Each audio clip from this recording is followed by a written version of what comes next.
Let's go. Put some butter in this. Oh, I'm a little bit of a spicy boy. We can also speculate on commodities.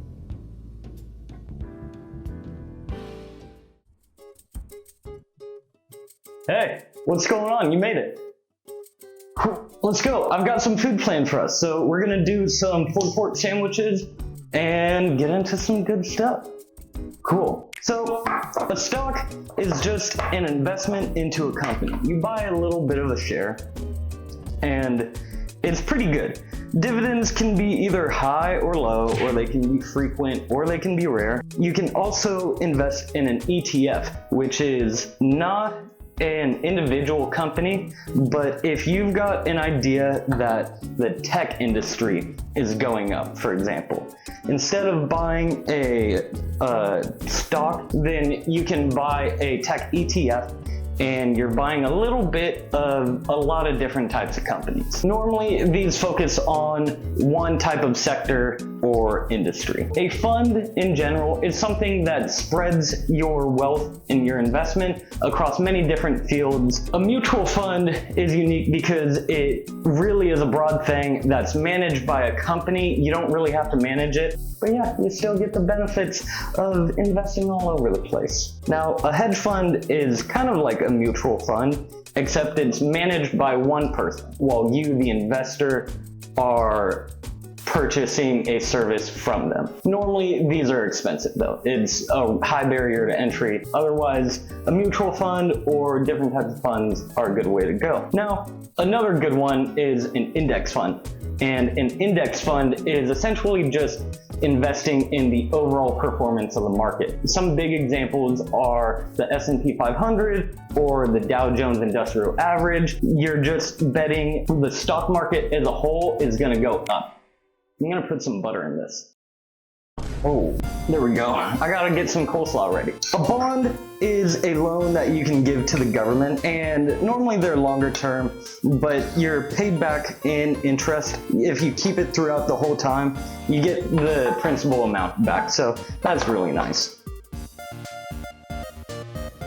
A Treasury Bill is like a bond, but instead of having it be like 10 years, a bill is only for less than a year. But essentially you buy money for cents on the dollar. For example, I've got one right now, and I think I bought it at like 98.5 cents on the dollar, somewhere around there. It's pretty secure and it's not that bad. A Treasury Note is super similar, except it's like the middle length.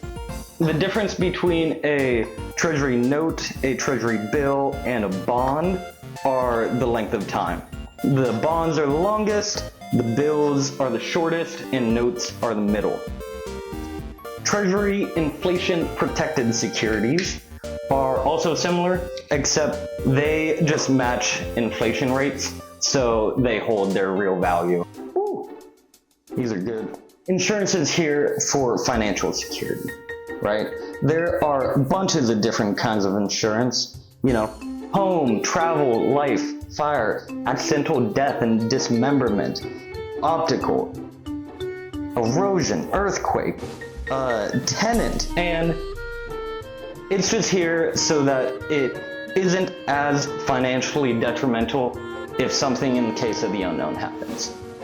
Lines of credit are also here for financial security. Checking accounts, though, are also for financial security. You get fraud protection with checking accounts.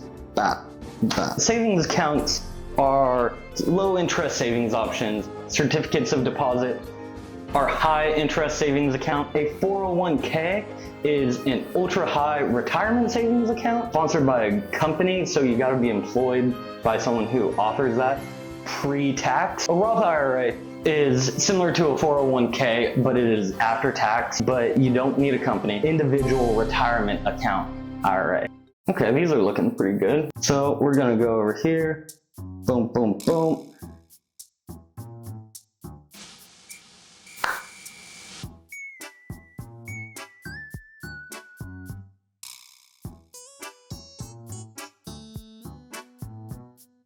Now, a future is a commitment to buy a physical product at a certain time.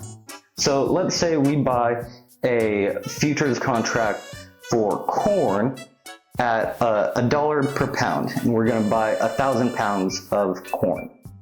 Now, if by the time we sell that futures contract, let's call it 6 months, then at the end of that 6 months, if the corn is worth $1.25 per pound, then we made a 25% gain. We can also do currency speculation, which is really just as it is, we buy currency. We can also do precious metals speculation. So instead of buying like yen, dollars, or pounds, like currencies, then we can just buy bullion like silver, gold, or platinum. We can also speculate on commodities. Derivatives contracts are contracts that follow the value of an actual asset, like currencies, commodities, or the other one I just said, currencies, commodities, and precious metals. You can buy derivative contracts for that, and essentially it's just a contract so that you don't have to hold on to the physical product. Hell yeah. You want to come sit down? Let's eat. Now, something else that we can talk about is investing in goodwill, which is essentially just charity or doing a good thing.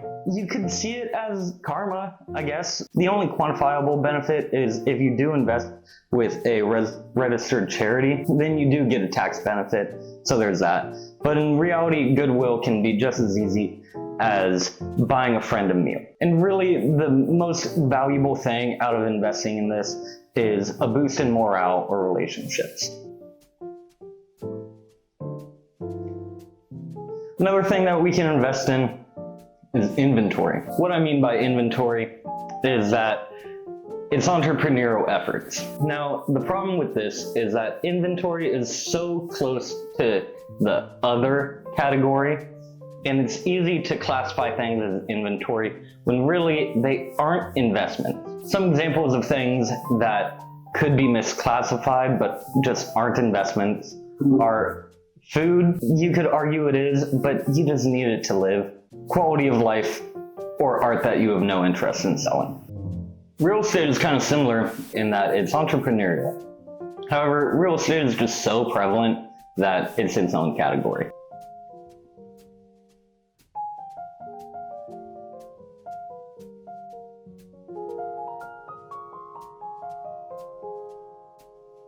Now, private equity are the metaphorical diamonds of investment. They don't really have any insured backing, but people love them. They're highly sought after. And essentially, with private investments or private equity, then you're buying, or rather investing, in someone else's own aptitude to manage their own inventory. And that's been 25 different investment types. Let me grab your plate.